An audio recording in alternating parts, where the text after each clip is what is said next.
Hello everyone, I'm Diane Trees, Director of the UCF Metropolitan Center for Regional Studies. It's no secret that Florida is a key battleground state during this fall's presidential election. Why do voters in the Sunshine State play such a prominent role in the national election? The UCF Metro Center, in partnership with the Orlando Sentinel, brings you Florida Forward conversations about the future. Spotlight on Politics is next on Metro Center Presents. This episode of Metro Center Presents is brought to you in part by the UCF Metropolitan Center for Regional Studies and the Orlando Sentinel.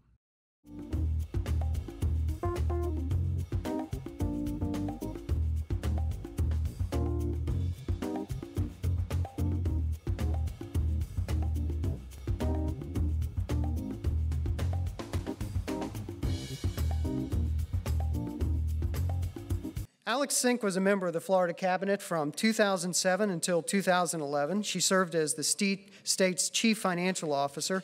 Before that, she had a long career with Bank of America and was president of its Florida operations when she retired from BOA in 2000. Alex currently is a senior advisor with the investment firm Hyde Park Capital in Tampa and is the founder of the Florida Next Foundation. It's a nonprofit that focuses on growing small business and entrepreneurship in Florida.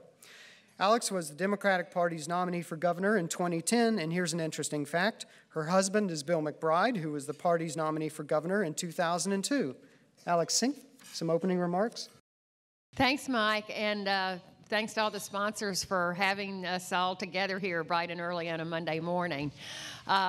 I haven't seen you in a while, Bill. Great to see you. We have spent 4 years sitting beside each other in Tallahassee and did a lot of things together. So it's great to see you here. Where are we?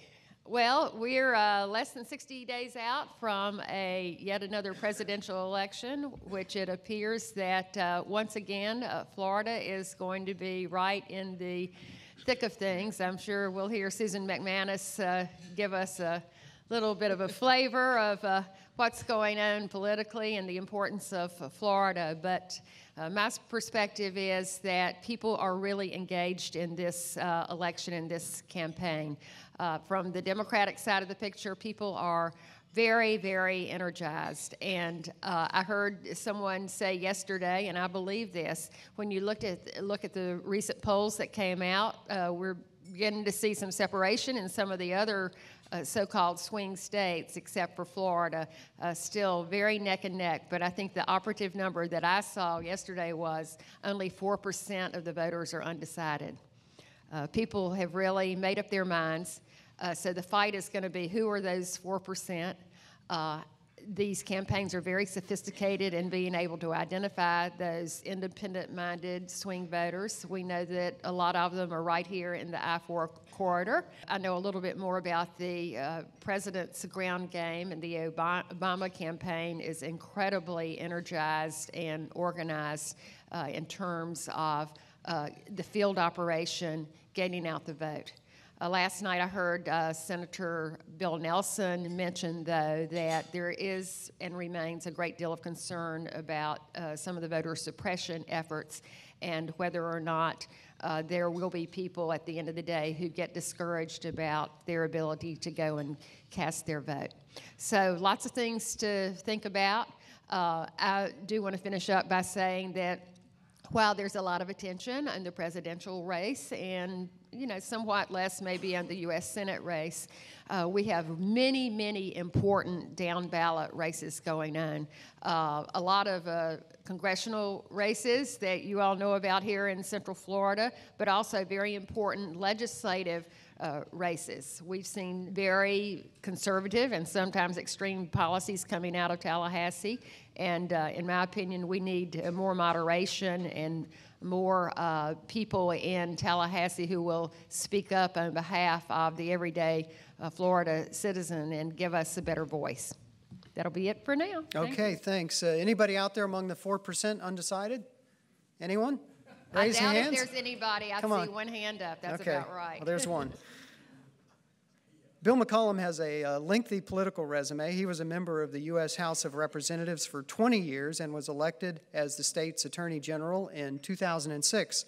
He ran for the U.S. Senate twice and was a candidate for governor in the Republican primary in 2010. Bill also is retired from the United States Navy's Judge Advocate General Corps, where he served for 23 years. He's currently a partner with the law firm S.N.R. Denton and works in the firm's public policy and regulation practice. Interesting fact, Bill had a leadership role in the 1996 impeachment trial of Bill Clinton. Bill McCollum? Well, thank you very much, and it's great to be here this morning. Good to be with you, Alex, and the whole panel, and thank you for UCF and the Orlando Sentinel for sponsoring this. You know, our state remains, as I look around the country, a bright spot despite our economic troubles with housing and so on. You know, we're a great state. We have tremendous agriculture, tourism, and wealth of knowledge that comes out of our universities and our research institutions. And the one thing that continues to disappoint me that may or may not get up in a topic for question today is the fact we don't have the capital. We don't have the venture capital and the other resources we need to grow a lot of these young businesses that I see all over the state. And I know how important that and education are to the future of our state. So it is a year this year nationally, which overshadows all of this because it is a presidential year. And it is a year in which the presidential race, I think, has the sharpest contrast and maybe more on the table than any time in my lifetime. The contrast is great enough that when you look at what's going on, and yes, people have made up their minds, as Alex said, in large measure, that 4% or that 5%, whatever it is really, really going to make a huge difference, not just in the election, but in the direction of the country over the next several years. I was looking at some statistics just recently that shows that we have 46 million people on food stamps today as compared to 30 million in 2008. I think that shows you that despite the fact that some people are doing well right now, a lot of people aren't. And that dependency is alarming. And the growth of government and its role, the incredible debt the United States government has, is alarming. And it's not only alarming, it's going to be terrible for our future generations, our children, our grandchildren, if this next president and the leadership that's elected with him don't get with it and quickly resolve the problems that we have, find the kind of answers and the solutions that are required. And foreign policy, which again probably gets light shrift right now, there are more tensions in the world than there have been in many years, not just in what's happening with Iran with the potential nuclear weapon and in Syria that we all read about and in the Arab Spring, but the Asians and you know, the issue and the tension over those islands is real. And this morning, on the other hand, the economy and the economics is also real. This morning, my law firm, S.N.R. Denton, is the chief sponsor of a group of potential Chinese investors, about 100 of them that come to this country that are right here in town today, that I'm going to be going to after this, looking to invest here. And they have a lot of money to do that. And they're very, China's a huge powerhouse. And how we deal with them and how we respond to the radical Islamic movement is going to be very much decided by this election. So I'm looking forward to the discussion, and thank you for inviting me. Well, thank you for coming. Michael Grunwald is an award-winning journalist and senior national correspondent for Time magazine. His cover stories for the magazine include a profile of Time's 2009 Person of the Year, Ben Bernanke, and another about the future of the Republican Party. Michael's first book was The Swamp, which was a sweeping natural and political history of the Everglades, a terrific read.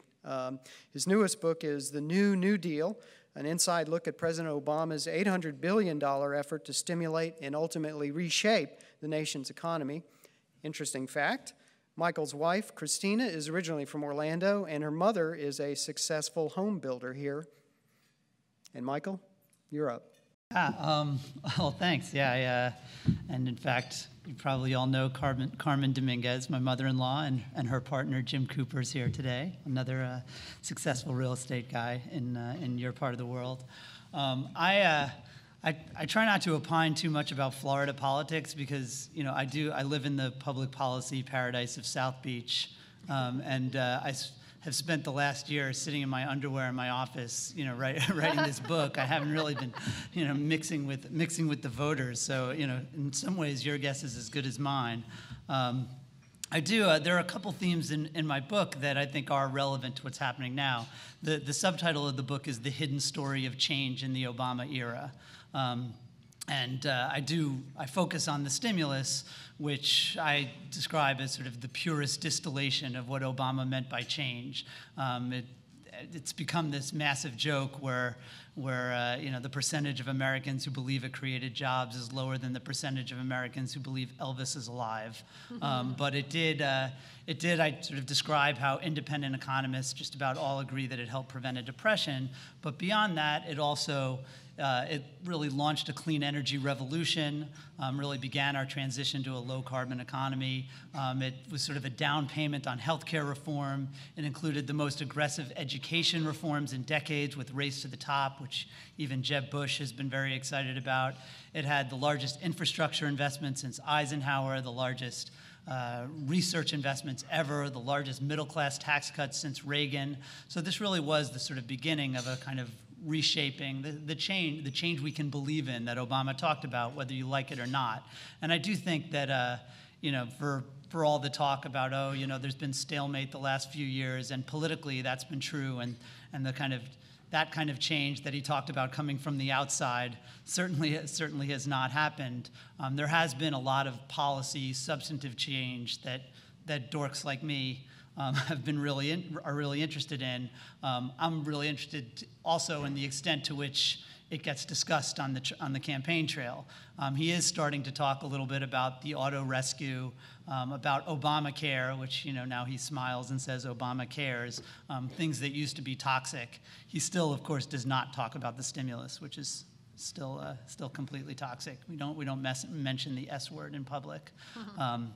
But then the other important theme of the book, and I was lucky when I did a lot of my reporting with Republicans in Washington right after the 2010 election, when they were kind of feeling pretty good about themselves and really opened up about their really politically brilliant, though substantively kind of cynical plot to obstruct Obama before he even took office. And so the kind of crazification of the Washington Republicans, not national Republicans, who are generally pretty much the same center-right party they've always been. But in Washington, the idea that things like Keynesian stimulus, which used to be completely uncontroversial, and Mitt Romney had the biggest stimulus plan of all the candidates in 2008, which has now become sort of Sharia socialism, even though Paul Ryan voted for a stimulus plan that was quite similar to Obama's. And then you saw it after the stimulus with things like the individual mandate for healthcare reform, which was in Mitt Romney's plan, but is now, of course, completely anathema. Cap and trade, which was something that John McCain and Sarah Palin supported in 2008, and then on January 20th, 2009, also became kind of the death of American free enterprise. I do think that that's put Mitt Romney in a bit of a box, as he's been forced during a Republican primary to embrace some of these new, ever-expanding right-wing positions that he now, because of some of his history, has been unable to walk back. And I do think that's sort of driving some of the dynamic of why he seems to be slipping a little bit behind. Okay, thanks, Michael. Susan McManus is our next panelist. She's a distinguished professor of public administration and political science at the University of South Florida. She's one of the most sought-after voices for political analysis in Florida and regularly appears on major television and radio networks and in major newspapers across the country.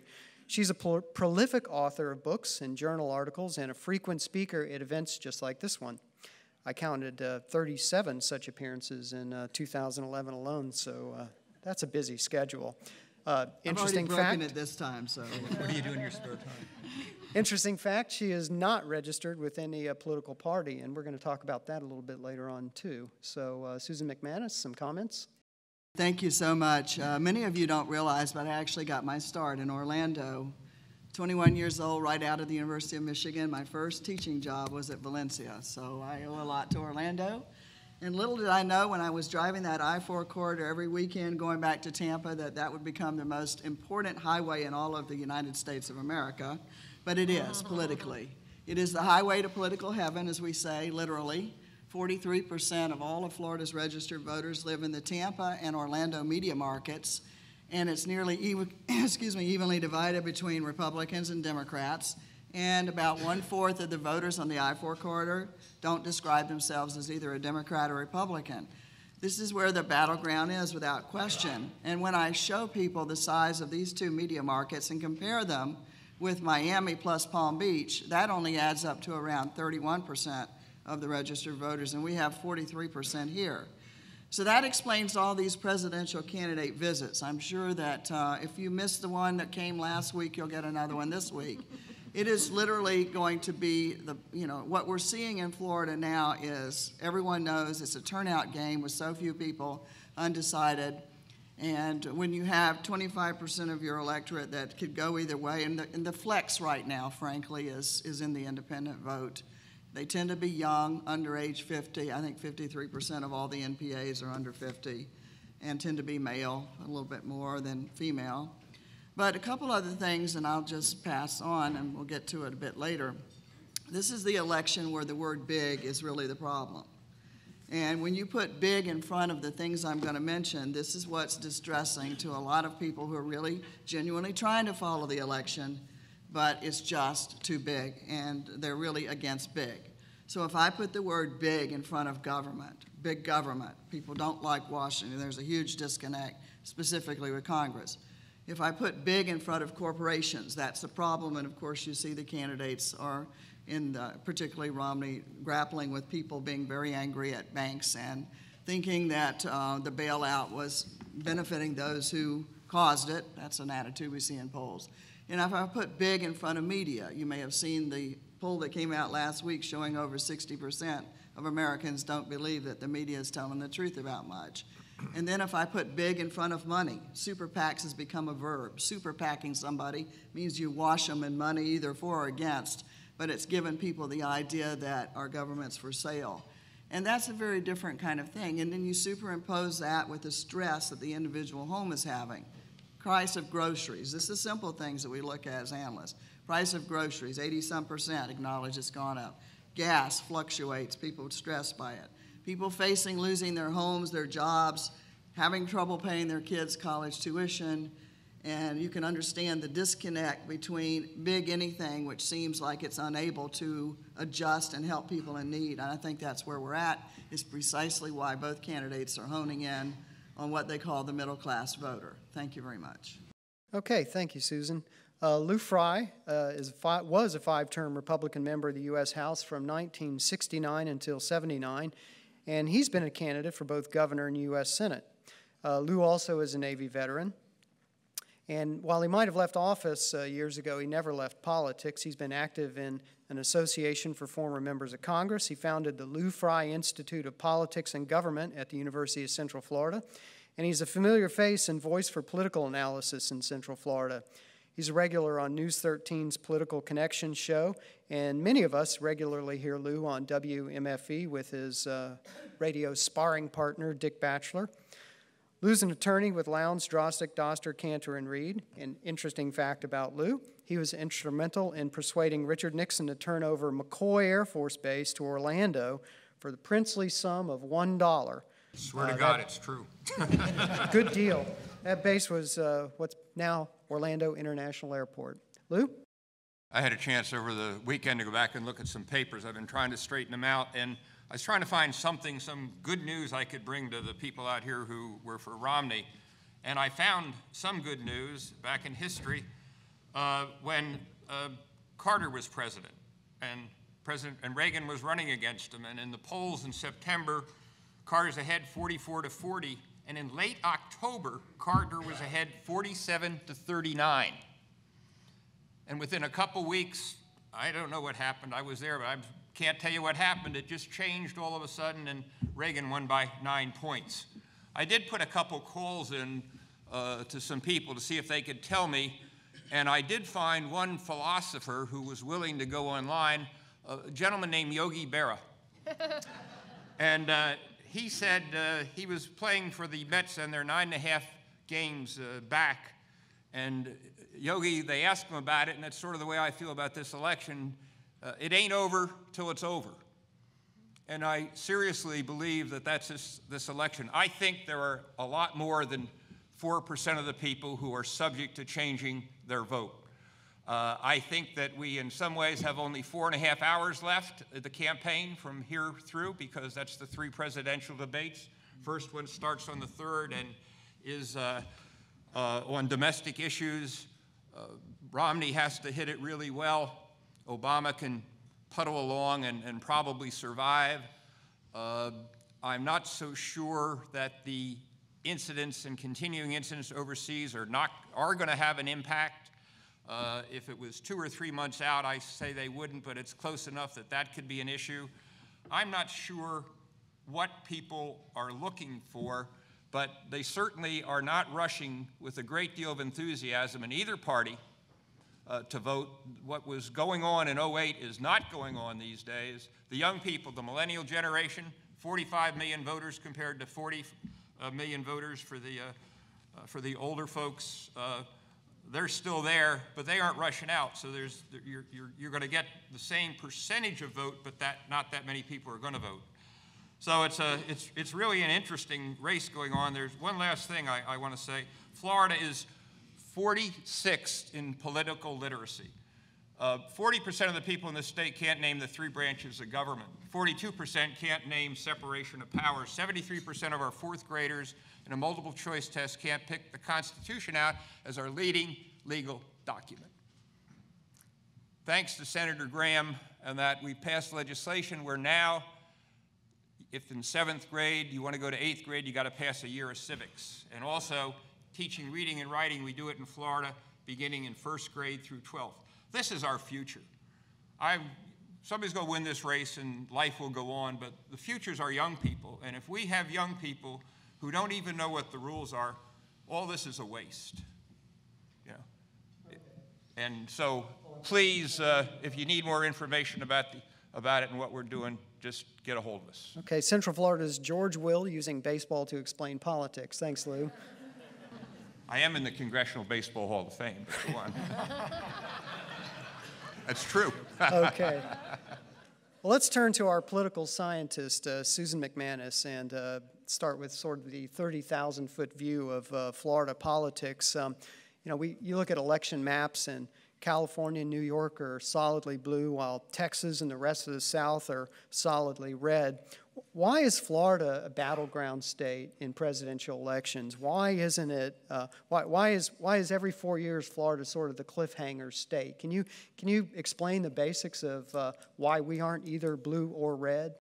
Well, I think one of the things, of course, is the fact that we've had such massive population growth over the last several decades that's really changed the composition of our population. And 60-some% of Floridians weren't born here. So we literally say that our politics has been imported from every other part of the United States, as well as considerably from Latin and South America. And of course, we've seen, the fact of the matter is that right now, the other 3 states may be bigger, but this year actually we have the same number of electoral college votes as New York. We're the most party competitive. We're the state whose racial and ethnic makeup looks more like the country at large than any of the other 3 in terms of African Americans and Latinos and Anglos. We have the 3 key geographies that every micro-targeter is drooling over, and a lot of the ad formation comes from these 3 geographies. We have very rural parts of Florida, which tend to have a higher than state average turnout rate. We have the urban core areas, which tend to house the younger population, minorities, and more Democrats. And we have the suburban counties around these urban core, which in my mind are really the swing.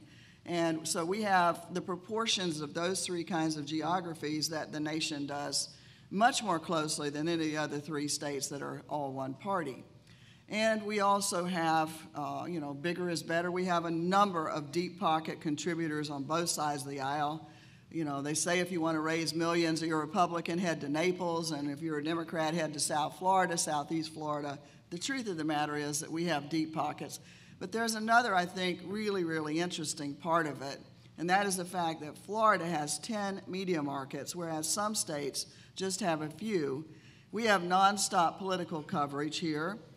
You know that this is the #1 state for ads so far. 120 million has been dropped into Florida television since March, larger than Virginia or Ohio. Tampa market #1 of Florida, but the I-4 corridor the most.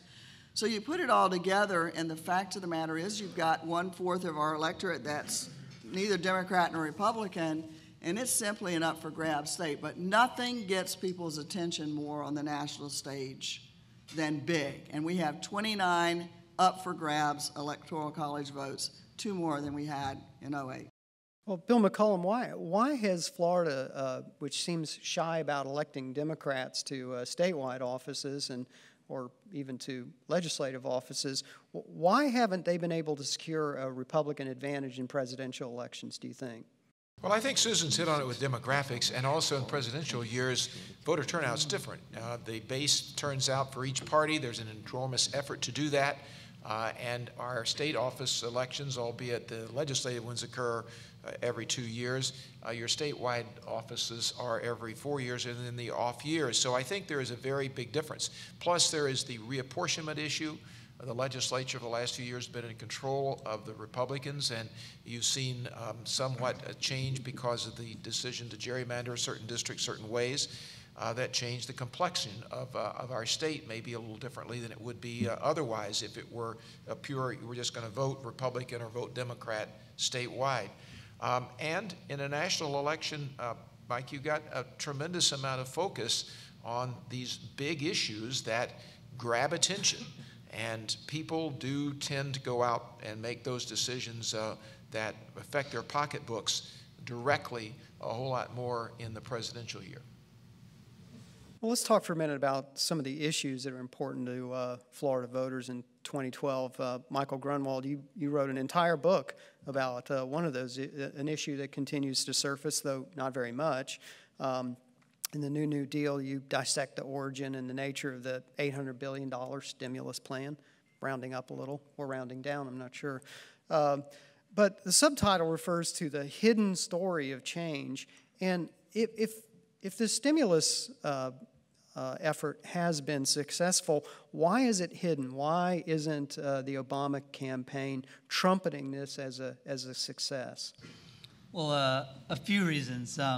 And the first and the most important is that it was a jobs bill that passed at a time when jobs were hemorrhaging.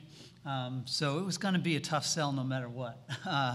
And people forget, the sort of financial earthquake had hit in 2008, but the economic tsunami hadn't really reached the shore when Obama took office. And we were crashing at an 8.9% annual growth rate and negative 8.9% in the fourth quarter of 2008. Lost 800,000 jobs in January 2009, passed the stimulus. The next quarter, we had the biggest employment improvement in 30 years. But we improved from absolutely terrifyingly hideous to just bad. So that's always going to be a tough sell, especially when you're running out putting $800 billion of borrowed money into the economy at a time when families and businesses are tightening their belts. In a way, the Romney people have done Obama a favor, but with their big question about are you better off than you were 4 years ago, because it reminds people what things were like 4 years ago when the economy was in free fall. They probably would have been better to ask, how you doing? Because the answer to that's not so good. But then, in addition, I don't want to just say that it was circumstances that made this thing unpopular. The White House has had real trouble getting their message straight. I kind of talk in the book about the kind of difficulties he had. The Republicans have done an excellent job of making this sound like $800 billion worth of levitating trains to Disneyland and mob museums and condoms and sod on the mall and other kinds of nonsense that not in the actual stimulus, but certainly sounded good for people who don't believe government can run a one-car funeral. And the media has really blown the story as badly as it blew the run-up to the war in Iraq. When you've got, he said it's a mess, and then Democrats not really defending it, more whining about it and saying, oh, it was too small or too many tax cuts or, wasn't shovel-ready enough. It just added to this drumbeat where this cacophony of just big government, big spending, big mess. There wasn't a lot of interest in unless you're a dork like me and trying to figure out what actually happened to the money. Alex Sink, I guess, and Bill McCollum too, what do you think are the issues, if we're not going to talk about the stimulus very much, at least on the campaign trail, what do you think are the issues that will resonate with voters in Florida this year, and who has the upper hand on those? Alex Sink? Well, I'd pick two or three. One is clearly jobs in the economy, and unfortunately, we haven't seen the Florida economy bounce back in a way that any of us would like to. There's still a lot of uncertainty out there, but you're certainly right. We are much better off than we were 4 years ago. And there has been improvement in employment levels. And as I travel around the state and talk to particularly to small business people primarily, there's encouragement but uncertainty. But I think that's why we're seeing the vote and the polls as close as they are, is because there is concern about the economy and jobs in Florida. You'll remember that we were the first into this recession by about 18 months because of the subprime crisis that we found ourselves in. And unfortunately, we are going to be the last out. Now, there are some bright things on the horizon, which is tourism has picked up. Exports are looking fairly strong. And so there are some encouraging signs. But that's one, the jobs and the economy. Secondly is this issue of Medicare. Susan can give you the statistics about our percentage of senior population, but it's more than just the seniors. I'm of the baby boom generation. Even though you've seen a lot of uncertainty and lack of clarification from Romney as to is he supporting Medicare or is he not supporting Medicare? Is it the Ryan plan? Is it walking back from the Ryan plan? I think we haven't seen any clarity specifically from the Republican side of what are the plans for the future.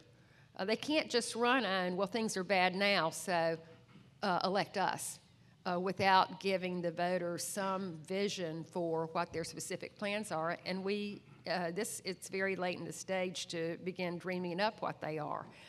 They have to come clear with the American voters, in my opinion, about what their plans are. Talking about Medicare is important because it says to us, do we believe in this shared responsibility? When I get to be 70 years old and I've just been diagnosed with cancer, you're going to give me a voucher and say, go shop for insurance? And the whole idea about, oh, well, it's not going to apply to anybody over the age of 55. You know, I don't want my children being 70 years old and facing that kind of decision and uncertainty about their health care. So that's secondly. And thirdly, I think immigration and the attitude about immigration is really important because we have increasing Hispanic voter population in this state. You see that obviously clearly right here in Central Florida. And even though the argument is made that there's a large Puerto Rican population here in Central Florida, and of course there's no issue about the Puerto Ricans and their ability to vote because they have the ability to vote. It's more of an attitudinal thing. Florida is a state of immigrants. Most of us came from other places.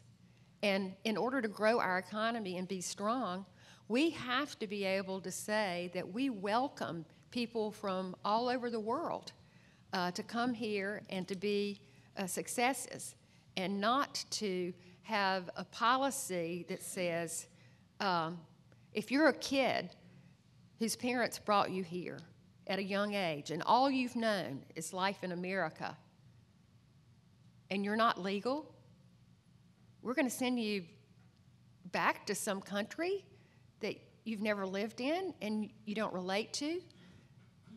What kind of people are we? And I think that's what this decision is coming down to. What kind of America do we want to have and see in the future? Well, Bill McCollum, what about Medicare? Which party is appealing, do you think, more to the legions of elderly we have in Florida from a Medicare standpoint? Well, Mike, let me comment in two ways. One, I agree with Alex that in the sense that the two big issues are jobs and the economy and health care on the other hand, and that's partly Medicare. On the job side of this, we've got an issue related to a difference in how you approach this. Over the last 4 years, we've had the weakest economic recovery since World War II. We've not seen the growth that we need. We have a lot of people who are no longer seeking jobs, the highest number and percentage ever when you've got people just giving up. And that goes back to the 46 million people on food stamps versus 30 million in 2008 that I mentioned at the beginning. There's something fundamentally wrong, and what's fundamentally wrong is what Romney's trying to address. Whether he's articulating it well enough or not remains to be seen. But there's a huge difference in the attitude between Obama and Romney with regard to how you approach the solution. As you well said, Mike, the issue about the stimulus and spending our way in Keynesian economics is the way Obama's going. He believes in redistributing the wealth. He believes in more government spending.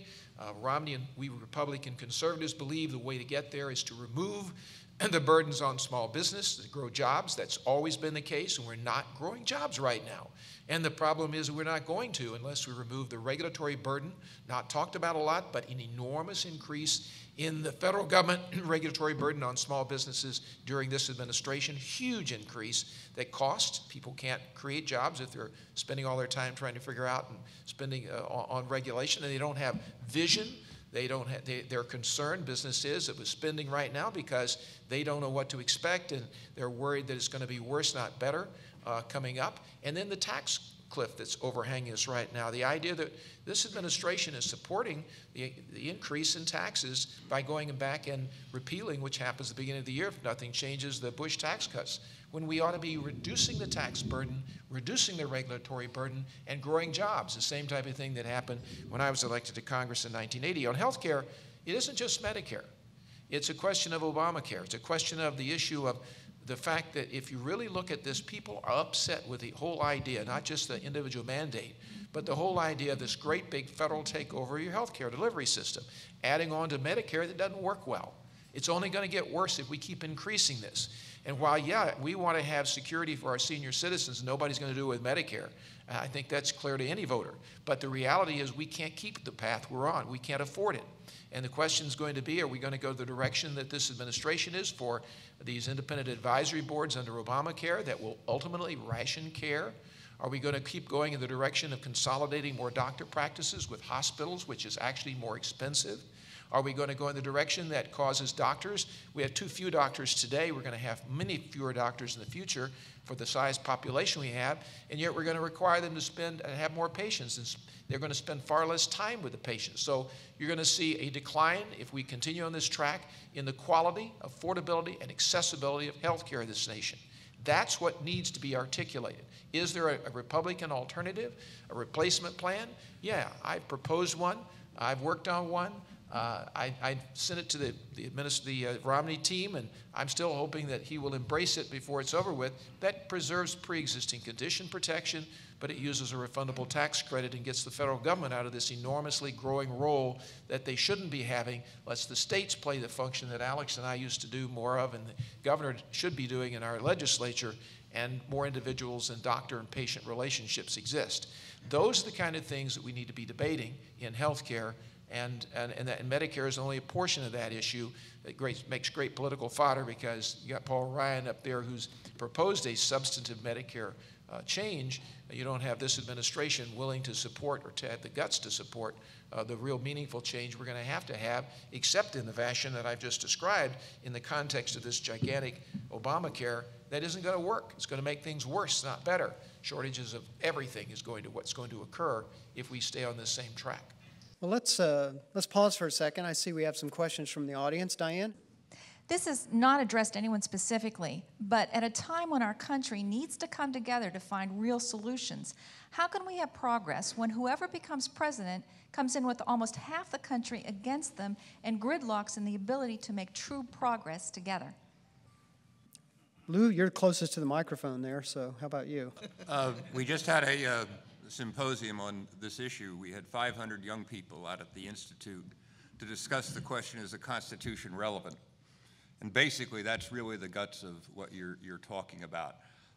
When our country was set up, it was set up to make it difficult to pass legislation. It was set up with a Constitution that's literally open-ended in terms of changes. So when you're talking about how difficult it is, certainly Bill, we can agree it is difficult, but I say thank goodness that it is difficult, that it takes a lot of work.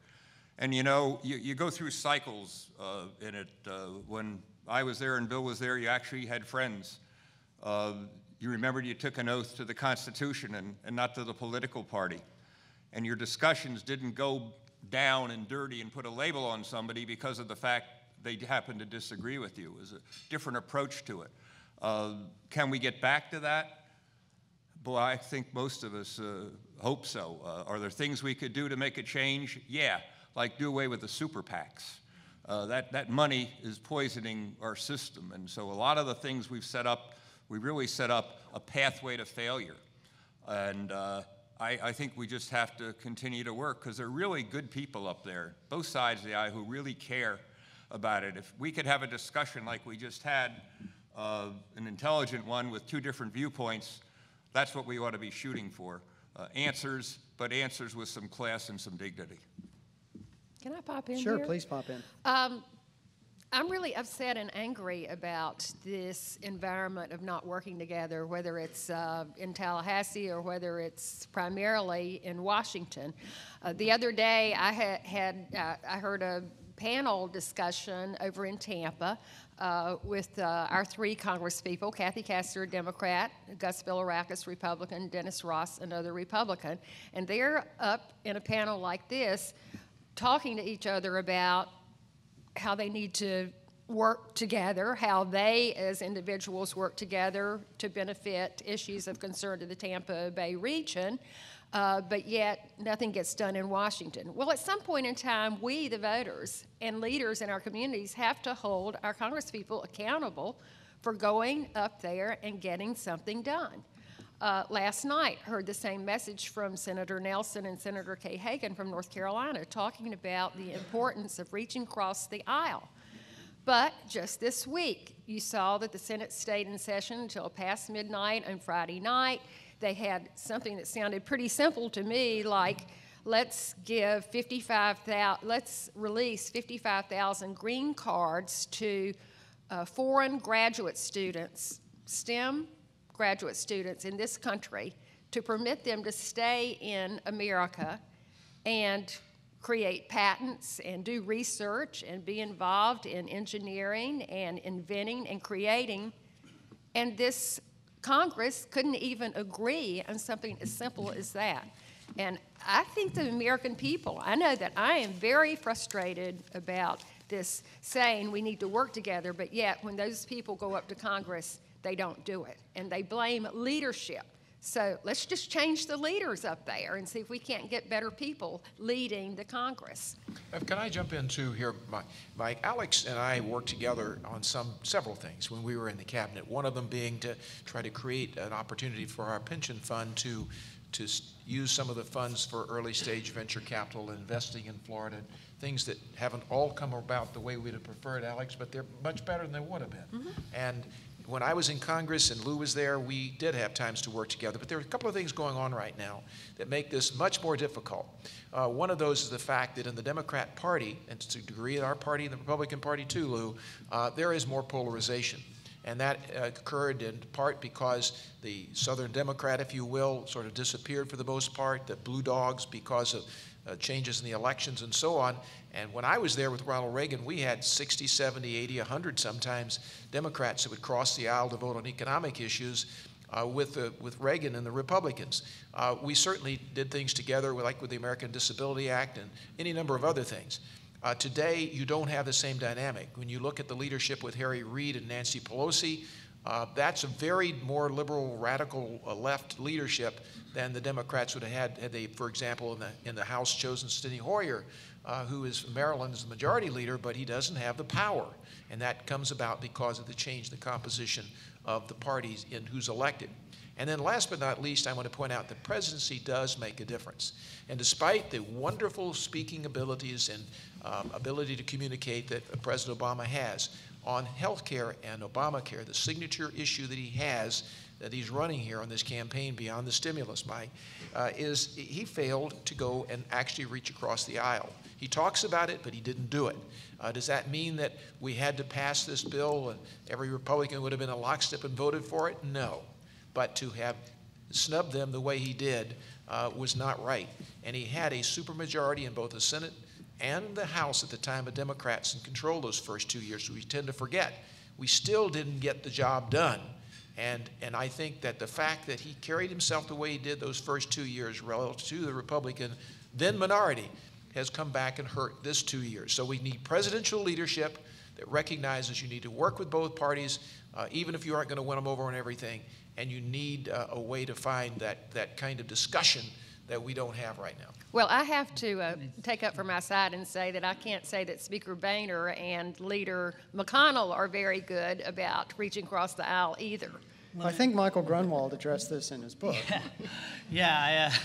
I'll have to do a little bit of history. The Republicans, and remember, President Obama was at 70% in the polls. There were a few million people running out on the mall saying, yes, we can, yes, we can. All the pundits were saying, oh, the Republicans are, this is an economic emergency. The Republicans are headed to oblivion. They wouldn't dare oppose this, the first black president, especially after the Democrats helped President Bush pass a bailout for Wall Street. Surely they won't fight, President Obama trying to help Main Street. And I talk about these secret meetings with Mitch McConnell and Eric Cantor, and they were really smart. And they understood that that Me Tooism was not their path back to power, that this guy had just gone and made all these post-partisan promises, and that they could turn him into a promise breaker just by saying no, and that the average American doesn't follow the details of legislation. They just hear that either things are bipartisan and probably reasonable people getting their stuff together, or else it's the same old partisan bickering, and they're going to blame the guy in the chair. And so they knew that by saying no, and saying no early, and saying no often, they could turn Obama into a sort of controversial partisan figure. And they were very successful in that, even though the actual substance of the stimulus was full of all kinds of things that had always been bipartisan, like extending unemployment benefits and saving teachers' jobs, and the smart grid and health IT, and again, even the Clean Energy Loan Guarantee Program that produced Solyndra was a bipartisan program that President Bush had signed into law. It was only after it became Obama's plan, just as Romney became Obamacare, that it suddenly became controversial. And you have to give them credit. They recognized early on, I tell the story that right after the stimulus vote, House Republicans who had just gotten their butts kicked and had just allowed Obama to pass his agenda, were celebrating at a retreat in Virginia. John Boehner played a tape of the Republicans voting no, and they got a standing ovation. And Eric Cantor jumped up and said, we're going to have more votes just like this one. And Mike Pence actually played a clip from Patton, right, where the general's screaming, we're going to run through the enemy like crap through a goose. And of course, Patton was talking about Hitler. Pence was talking about Obama. But what they recognized was that just by sticking together, by remaining opposed, that Obama would pay the price for this partisanship. And it was politically very clever. But when people say, oh, how did we get into this place? The Democratic Party, which has its own problems and has some extreme partisans and some moderates, the Republicans, and I quote some of them on the record, talking about how from the beginning, as George Voinovich said, if Obama was for it, we had to be against it. Okay. Well, let me interject myself. Just one thing. We fundamentally disagree on one thing, and I've got to say this. The stimulus plan has been a huge left-wing plan, a huge, gigantic spending plan, which, had I been in Congress, I would have opposed to. It was awful. It was not the right approach to solving the problem at the moment. We had a crisis in housing. We had a crisis caused by Freddie Mac and Fannie Mae, and the fact that you had the Community Reinvestment Act that the Democrats and the liberals in particular then had pushed for years, and Obama inherited, and he just wanted to do more of it. At the same type of idea, an approach to big government to force people into a situation like banks that you have to loan to people who can't afford to pay it back. And I think that today it's a great thing to rewrite history, but history is that at the time the stimulus plan was a really bad idea. It's put us into bankruptcy practically as a nation. It's going to be a long time ever getting out from it. And I'm a supply side guy. and opposed to Keynesianism. So you and I have a big disagreement on the whole approach, and a lot of Republicans viewed it that way. It isn't just because they were going to play political games. We fundamentally disagree with this president, who's the most radical left guy in my lifetime, who's been the president of the country. I mean, the House Republicans voted for a $715 billion stimulus plan that had the same amount of tax cuts as the Obama stimulus. It had a little bit less for green energy, a little bit more pork for the Army Corps of Engineers, but it got I think 150 Republican votes in the House, including Paul Ryan's. There were certainly, you can argue over the little makeup of this. We didn't like this program or that program, but Republicans had put down a marker. We want $300 billion worth of tax cuts in this stimulus. And there were, in fact, exactly $300 billion worth of tax cuts in the stimulus. And I just have to pile on and say that it was President George Bush who said that he thought that every American ought to own a house. So this is not a Republican versus a Democratic concept here. And thank you for Michael, because I totally disagree with your assessment of the stimulus bill. And we were like on the verge I'm of not a surprised. global depression. We were going to have the biggest banks in this country fail without the impact of this stimulus. And We disagree, that's all, we Alex. do. We I do think a lot of disagree. Republicans got caught up in that, too. Well, they had an excellent graphic a few weeks ago in the Wall Street Journal. It was an NBC Wall Street Journal poll, which I think really summarizes what we just heard here and what we see in the polls being so close. And that is, the question was as to what should be the scope of government in resolving the country's big problems. And 75% of the Democrats said government should be more involved, 76% of the Republicans said government should be less involved, and the independents were split. And I really think that that's where we're at right now. Two divergent views of what should be done, what the causes of the problems are, and more importantly, what the resolution of them should be. We really are divided along the lines of the scope of government. Well, whoever submitted that question, good one. Marla, I think you have a question. I do. We have a program on News 13. It's a great program called Political Connections. It runs on Sundays. We asked this question yesterday on Political Connections as part of our exclusive Florida Decides poll, and it shows that President Obama and Mitt Romney are tied at 48%, according to our poll, but 51% to 41% told us they are not better off than they were 4 years ago. This one's up for grabs for a panel, I guess, Mike. Why isn't Mitt Romney knocking it out of the park in Florida? Well, I guess let me take a shot at that. See, I'm going to have to do it for the station later on anyway. Get 2 for 1, and I get paid what I'm worth. The first place, I really think the polls are very squishy. Nobody has home phones anymore. Everybody has cell phones. The numbers bounce all over the place. People don't like poll taking, and I think a lot of information that we're getting really isn't relatively solid. I am pleasantly surprised that we're still in the race. Matter of fact, I scratch my head and figure with everything that's gone on and some of the way things that have happened, how are we still alive? Well, just as this debate showed, the reason we're alive, basically, is there's a difference over the economy in terms of what to do, but there is no difference in the fact that we have a bad economy. We don't have the jobs that we need. We don't have the growth that we need. We cannot afford tax increases. And there's enough people out there who I think are going to hold their nose and are going to vote for Romney because they just don't like what they see. They're scared. They're worried. Medicare, Medicaid, Social Security will take 70% of the budget. A few years, won't have to worry about anything. Know right where it's going to go. People know that, and they feel it. And so my answer would be is that Romney is very viable in Florida. I wish he's as viable in Ohio. But it's because of the economy, and I think he's got to continue to talk facts. This is, by the way, one of the few elections where you don't have to make anything up. I mean, the numbers are there. But they do. Yeah, well, they do. Well, you don't have to. So I'm very comfortable with where Romney is. I wish, considering I'd rather he was 10 points ahead. You know, the problem right now is the people really want to know things, but these 30-second spots, you cannot handle really complex issues in a convincing manner to people, and yet they want the quick answer. And the concern right now, and I hear it over and over when I'm just walking through the grocery store yesterday, people stop me and start giving me their opinions, which is really very, very good.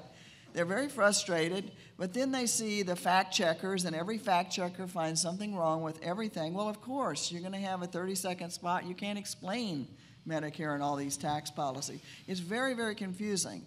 But I think that one of the big questions from a social science perspective for this election is so much saturation, and 85% of the ads are negative in swing states, and you're in one. If you lived in a non-swing state, you wouldn't see ads, and they wouldn't be negative, the ones that you might see. But here, we get all negative all the time. The question is, what is this going to do to the turnout of what we in our business call that casual voter who only every 4 years thinks, first of all, well, should I vote this year? And secondly, who should I vote for? It's a really big question.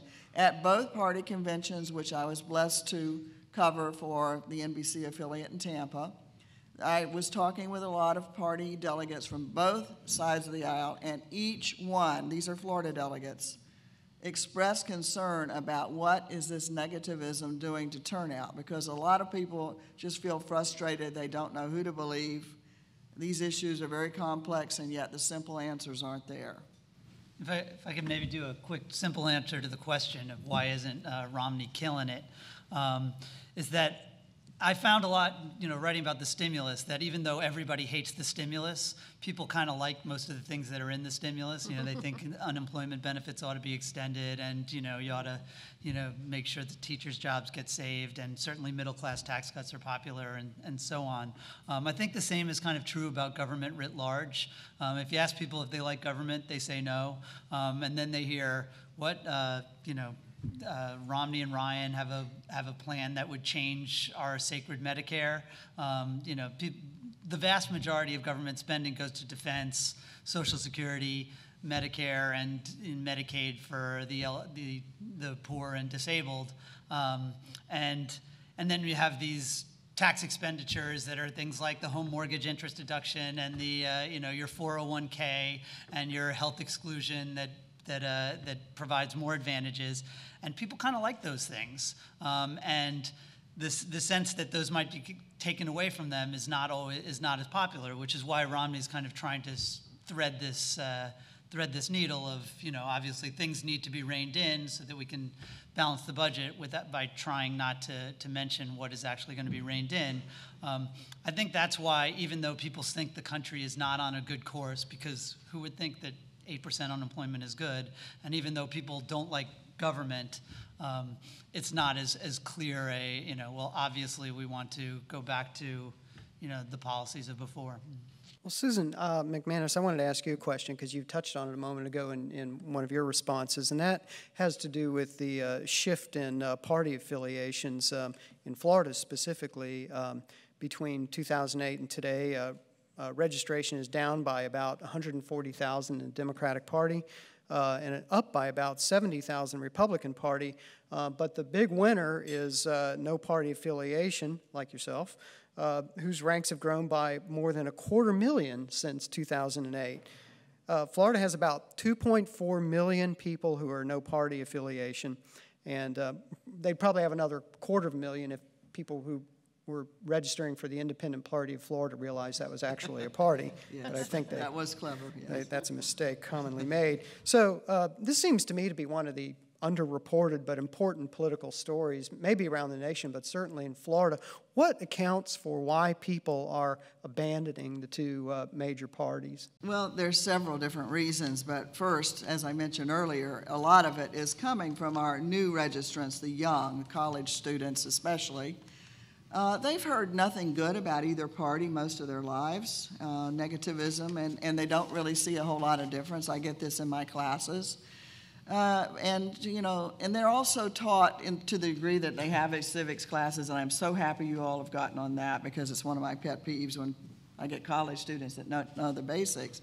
But they've been taught, that intelligent people just weigh both sides and vote the person more than the party. So you get that kind of reinforcement. The second thing is that you do have a lot of the new immigrant groups who've come to the country, who come from cultures where Democrats and Republicans aren't household terms.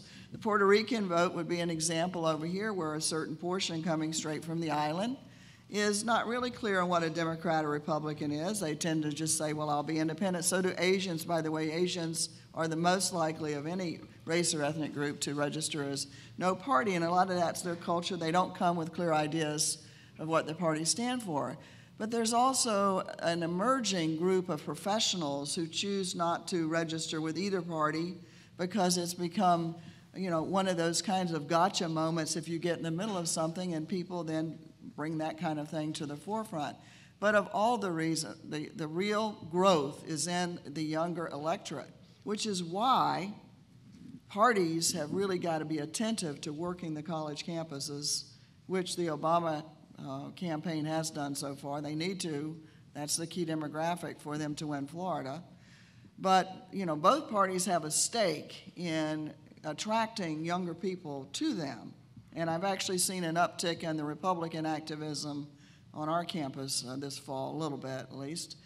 And, so they're the future of the party. But I have to tell you, in teaching college students, there is one thing that both parties do that is so alienating to students.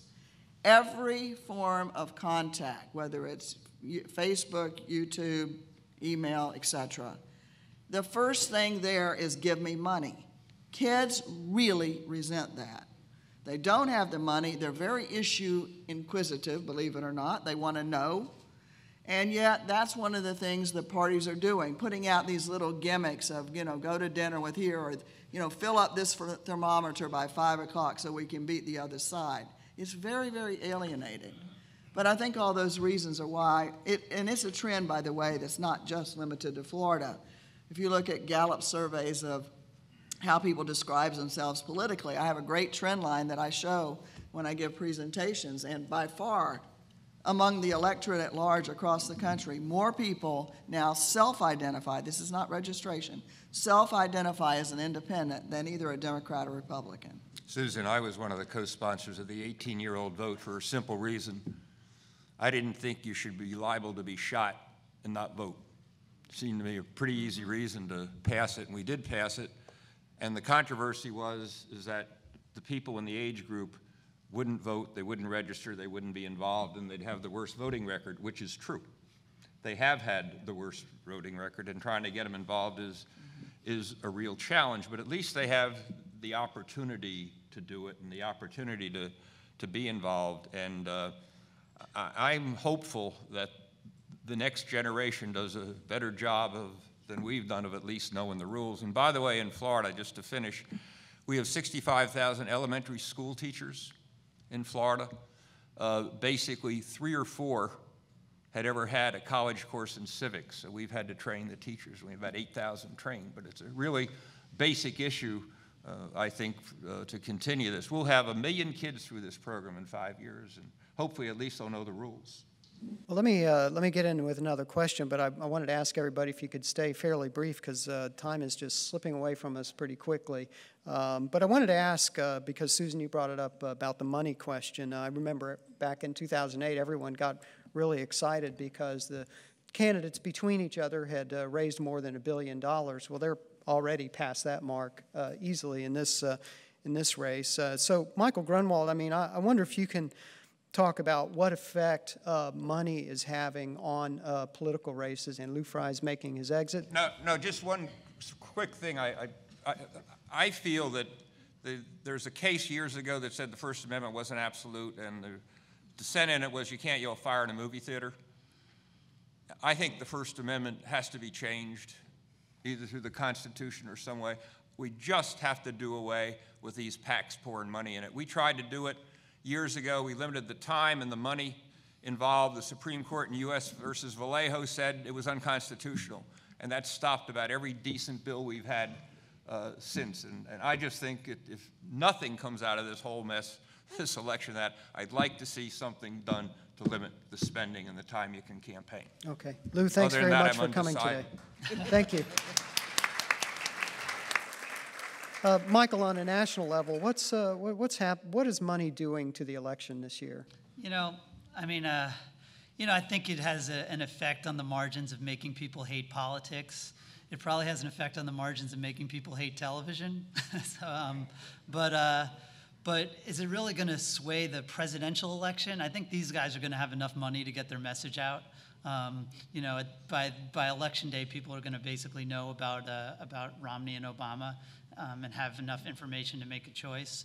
It's probably on the lower down the ballot where you can go in and buy a Senate seat in North Dakota by dropping a few $1 million. That it would probably be felt more. Okay, let's go over to Marla here, who has a question from the audience. Let me just pop in. I'm sitting here thinking Bill McCullum and I are the poster children for the impact of money on elections. And look at what we got. Okay. Marla. One of our audience members want to know, do you believe the 47.5% gaffe will ultimately help or hurt Mitt Romney? And does this define the philosophical argument for this election? Oh, what about that 47% comment? Bill McCollum, how about, or Alex, I think you were just about to speak. Go ahead. Yeah, I definitely think it hurts him because, there's always been this question of who is the real Mitt Romney. He seems, so stiff, so controlled.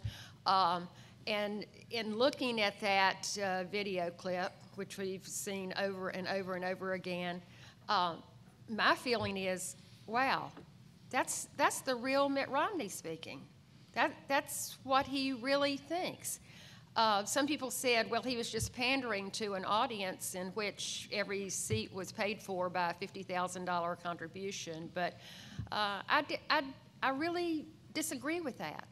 I think it just encapsulates what this election and what this race is going to be about, and is one of the key reasons for why he's not well ahead. Bill McCullum, does this have staying power, or does this go away? Well, it could, but I do think the debates are going to be the dominant thing of the next month, as Lou Fry just left us said, and this will pass. But I think Romney, if he were honest and could be in this context, would say he regretted having said the 47%, mainly because he didn't think through the fact that of the 47%, and that is right, it's an accurate figure, that many people don't pay taxes. That part of it's right. Federal income taxes. Income taxes, right, income taxes.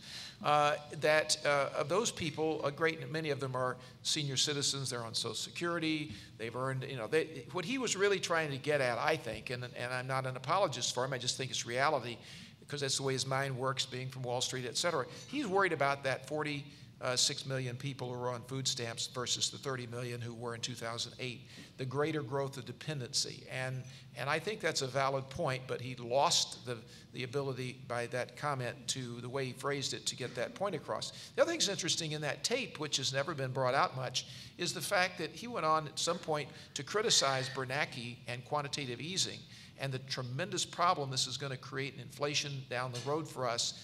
It's a horrible policy. The president has embraced it, been at least silent and acquiescing in it. We are about to go into an even worse condition because of that. And I think in the debates that are about to come up, at least I hope they are, that Romney will have been prepared and will himself articulate a good number of these things that will show a different or another side of Romney, the more human side that so often has been criticized as not coming out. And one of those is the fact he has this great knowledge about economic matters that we really need right now.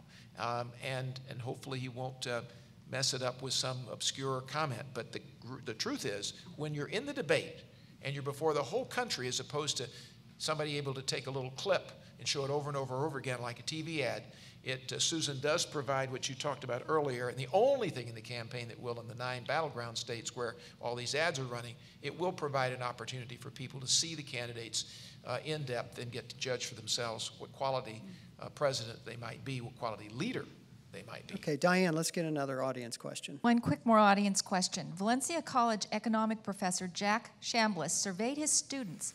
80% expected government to provide free tuition, free health care, free retirement. Do his students reflect the expectations of our youth? Michael Grunwald just happened to have written a recent cover story for Time Magazine about dependency. Why don't you take that one? I did. You may have seen the cute pictures of my kids in that story. I wrote about it was essentially about how we're all makers and we're all takers. I do think that one of the things that's annoying about this 47% thing, and it's true that 47% of the country don't pay income taxes, but everybody who works pays taxes on their income through payroll. They also pay gas taxes and state and local taxes and property taxes and sales taxes, you name it. So if you've worked or you are working, you're a maker. But we're also all takers. And I wrote about my life, about how I have my subsidized housing through my mortgage interest deduction, and I have my subsidized health care through the employer tax exclusion, and my subsidized savings. And we really do, what I was writing about is that government really does try to do too much, but also that we all, which is something that the right has been right about, but that we really do benefit from government in our everyday lives, no matter who we are. And often it's not disproportionate to our income. Actually, the more income you get, the bigger benefit you get, and that's something that the left has been right about. I do think it's sort of toxic to try to be dividing the country into makers and takers, but in a larger sense, I think that we ought to be having a debate about a real debate about big government and what big government actually is, rather than the kind of fake debate that we've been having. But there is a huge generational difference in how people look at things. Many studies done on this. We wrote a book a few years ago, Young versus Old, Generational Combat in the 21st Century. And looking at the polls, it was very clear that if you were to look at what distinguishes between the older Americans and younger, a lot of it is they can agree on the problems. I mean, there's hardly any disagreement about what the problem's facing. It comes more the disagreement on the causes. And for older people, they often blame lapses in individual responsibility as the primary concern or reason for why things not happening, whereas younger people are more likely to view the economy and jobs as a problem and more likely to see government as a solution. So I'm not surprised at all at the economist's findings among his college students, but let me tell you, I think it's starting to change a little bit, because this time out, one of the reasons that the campaigns are not going to be able to generate as many youthful volunteers as they've had in the past is the college students are strapped financially just like everybody else. A lot of them that used to get a little help from grandma and grandpa and even their parents suddenly don't have that tap. They don't have that reservoir. Nor could a lot of them find decent paying jobs this last summer that could help them supplement their tuition. And so you see a little bit more of concern about fiscal responsibility coming in among the younger people, but they still expect and they love to hear the freebies coming out. Who doesn't? But they're also a certain contingent starting to think about how's this going to play out over time. But what I want to say that's really relevant to Florida, and we haven't discussed it much here, you can see it a little bit in the ads. The national deficit, the deficit is a much bigger issue in this state than it is in a lot of others. And you start to see it in some of the ads, because particularly the oldest generations, and that would be the 65 plus, are the ones closest to the Depression. They remember the catastrophe and heard about it, if not experienced it firsthand.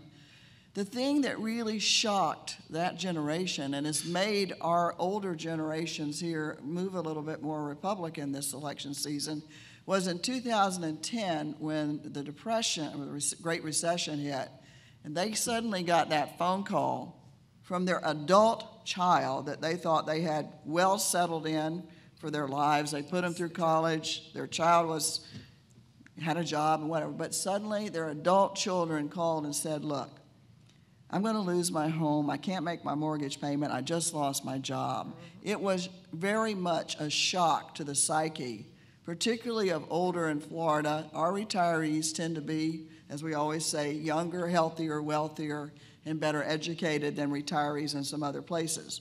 But the national debt and deficit in every poll that I've looked at in Florida is a bigger issue here than in some others, because we do have a larger adult population. That said, it's not the case that people look at Florida and think everybody that lives here is 95 or older. We get a lot of that. The bottom line is that 53% of our registered voters are over age 50 and 47 under, which is a pretty even split, leaning more older. The plurality age group in Florida, the largest voter cohort, is 30 to 49-year-olds. So I think that if I'm looking at predicting who's going to win Florida, it has a lot to do with the generational turnout patterns. And that's exactly why right now every visit by Obama and Michelle and Biden and any popular Democratic surrogate are heading straight to college campuses in Florida, because that was the single largest cohort support for the president in 2008 was college students. May I make a comment before we close on this maker-taker deal? First of all, I don't think that any one of us, and none of the Republicans or Democrats, are against any government. I mean, we all understand government has to do things for people, sometimes who can't do things for themselves. But it's a question of the scope and size that you mentioned earlier, Susan, and you reminded me of that in your closing comments just then. It's a really serious problem when and it's not something everybody thinks about. Voters don't vote on the basis of all these details. We already talked about the fact that a lot of them don't pay attention, but it's a really serious problem when you have the trillions and trillions and trillions of dollars we've added to the debt of the country and no real way to pay it back aside from increasing taxes, which will dampen job growth even more. And so the question philosophically for those of us who pay attention to this is the role of the federal government. Should it be more in the balance on the side of creating incentives and opportunities, or should it be more on the side of doing things for people? And I think, yes, we have to do some things for people, but we've gone way overboard. We need to create more incentives. We need to reduce taxes. We need to reduce regulation. We need to get the small businessman creating jobs again.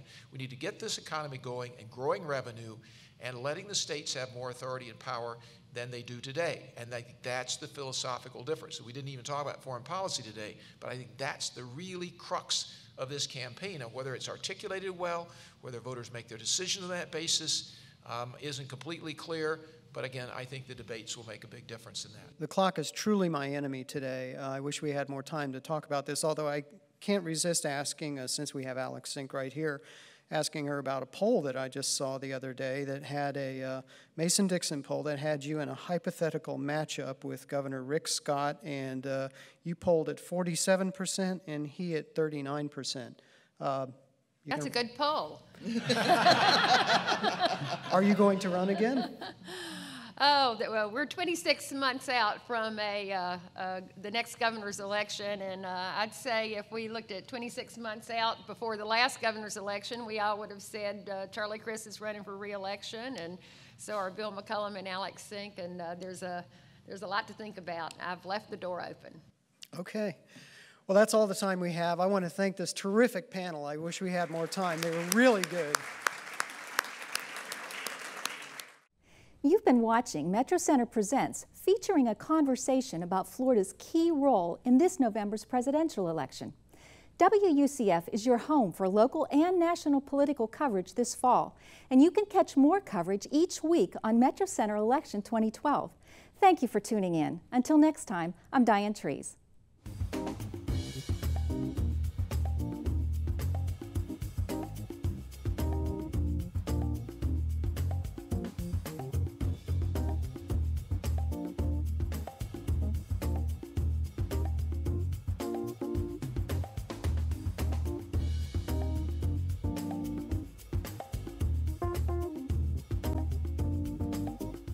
This episode of Metro Center Presents is brought to you in part by the UCF Metropolitan Center for Regional Studies and the Orlando Sentinel.